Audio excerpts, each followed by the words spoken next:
voici comment traiter tous les calculs sur la loi normale avec la calculatrice HP Prime. On traite ça sur un exercice, donc avec une température T qui suit une loi normale de paramètres moyenne 22 degrés Celsius et d'écart type 4 degrés Celsius.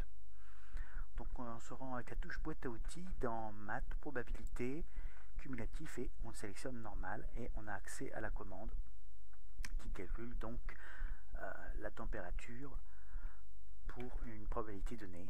Donc la touche Help permet de se rappeler directement la syntaxe de la commande avec l'ordre des paramètres. Donc c'est d'abord la moyenne, virgule l'écart type, virgule la température, et donc on obtient la probabilité que la température soit inférieure à 19 degrés.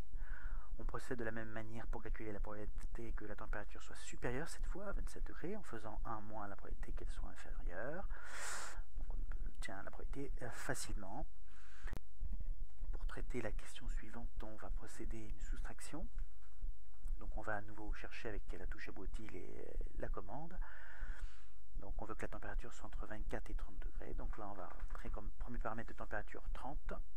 Et on va soustraire donc la commande cette fois avec comme paramètre de température 24 degrés. Et on aura avec cette soustraction la probabilité qu'il fasse entre 24 et 30 degrés Celsius. Pour la question suivante, on inverse la loi normale en utilisant cette fois probabilité inverse normale. Donc on rentre toujours les deux mêmes paramètres, 22,4, et cette fois en troisième paramètre la probabilité qu'on veut atteindre, 0,8, donc c'est à partir de 25 degrés. Enfin, pour la dernière question, on se rend donc dans l'application fonction. On va sélectionner la loi de densité normale. On va mettre nos deux paramètres, moyenne et écart type 22,4 et 1,x pour la température. La touche plot permet d'obtenir la représentation graphique.